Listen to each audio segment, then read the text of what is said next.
কিহৰ দাবীত আপোনালোকে আজি অৱস্থান ধৰ্ম আজি আমি ধুবুৰী জিলা কৃষিমন্ত্ৰী সংগ্ৰাম সমিতিয়ে ধুবুৰী জিলা উপায়ুক্ত সন্মুখত আমি 3 ঘণ্টা অৱস্থান কৰিছোঁ। আপোনালোকে জানে যে ধুবুৰী চহৰত বহুতো মানুহৰ মাটি নাই, বহুতো দুখীয়া মানুহ আছে, দুখীয়া ভূমিহীন মানুহ আছে, তেওঁলোকক আজিলৈ চৰকাৰে মাটি দিয়া নাই। আমি বাৰম্বাৰ আবেদন নিবেদন কৰিছোঁ, তথাপি চৰকাৰে মাটি আবণ্টন দিয়া নাই। আমি দেখিছোঁ যে জিলা উপায়ুক্ত মহোদয়ে যোৱা মাহত যিখিনি মানুহক আবণ্টন দিছে এটাও দুখীয়া মানুহ নাই। ধুবুৰী চহৰত আপোনালোকে দেখিছে, ধুবুৰী চহৰত মাজে মাজে উচ্ছেদ অভিযান কাৰ্য চলায়। আমি ধিক্কাৰ জনাইছোঁ এনে উচ্ছেদক, যে দুখীয়া ভূমিহীন মানুহক আপোনালোকে দেখিছে আজি বহুতো হিন্দু মুছলিম মানুহ আহিছে। আমাক মাটি লাগিব, আমাক মাটিৰ অধিকাৰ দিব লাগিব।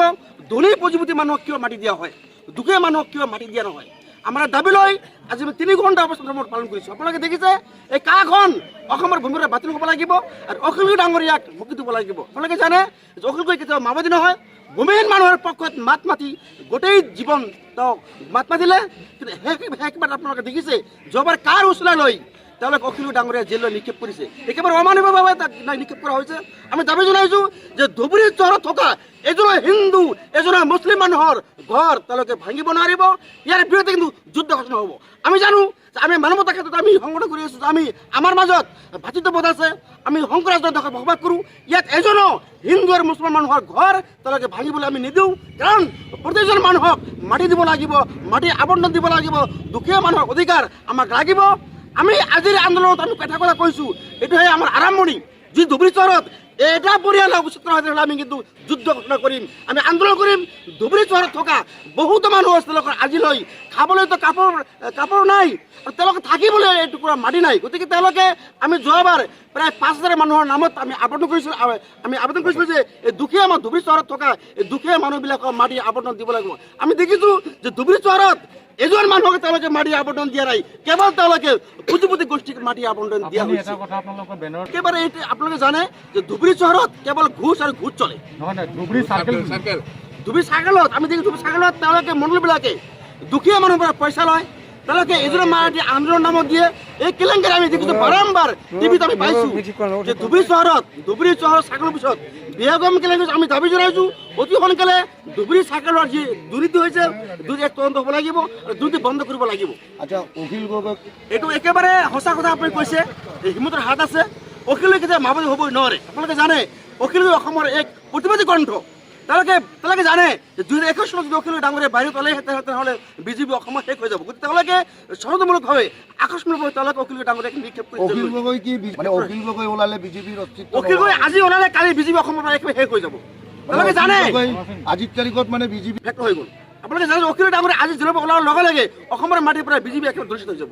তেওঁলোকে ভয় খাইছে যে অখিল ডাঙৰীয়া অসমৰ ৰাইজে ভাল পায়, অখিল ডাঙৰীয়া ওলাই অহাৰ লগে লগে অসমৰ ৰাইজে বিজেপিক চিৰ বিলাই দিব।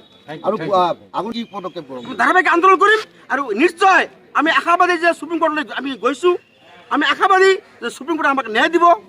অনুযায়ী বলো অখিল ডাঙৰীয়া নিশ্চয় পাব্লিকৰ অসমৰ জনতাৰ আশীৰ্বাদ আছে, অখিল ডাঙৰীয়া নিশ্চয় মুকলি আশাৰ তললৈ আহিব আমি আশা কৰিছোঁ। প্ৰতিবাদী কণ্ঠ।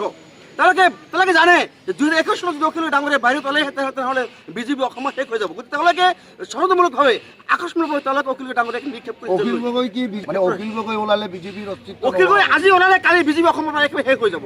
তেওঁলোকে জানে আজিৰ তাৰিখত মানে বিজেপি শেষ হৈ গ'ল। আপোনালোকে জানে অখিল ডাঙৰীয়া আজি জিলাৰ পৰা ওলোৱাৰ লগে লগে অসমৰ মাটিৰ পৰা বিজেপি একেবাৰে দূষিত হৈ যাব।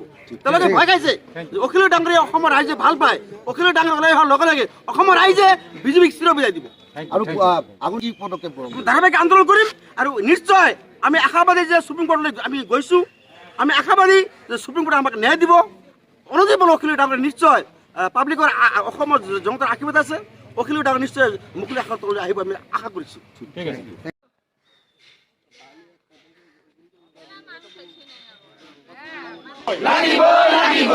আমি নামানো, আমি নামানো, আমাক নালাগে, মুক্তি দিব লাগিবই, ভূমি অধিকাৰ আমাৰ লাগিবই, ভূমিহীনক ভূমি পট্টা দিব লাগিবই।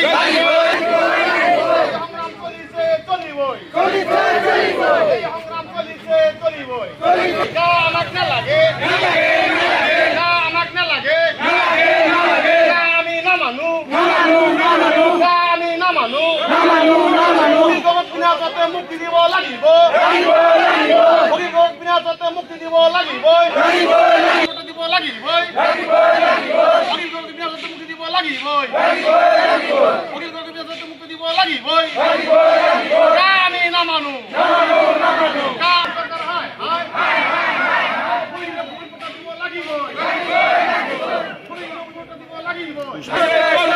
ओम सरकार हाय हाय ओम सरकार हाय हाय ओम सरकार हाय हाय उकिल गगक मुक्ति দিব লাগিবই उकिल गगक मुक्ति দিব লাগিবই ओम सरकार हाय हाय অতি সোনকালে ভূমি দিয়ার ব্যবস্থা করো অতি সোনকালে ওম সরকার ভূমি দিয়ার ব্যবস্থা করো উকিল গগক মুক্তি দিও উকিল গগক মুক্তি দিও আমি না মানু জাতীয় অঙ্গীকার প্রত্যাহার করো পলায়ন কা প্রত্যাহার করো ভূমি দিব লাগিব ভূমি দিব লাগিব অধিকার লাগিব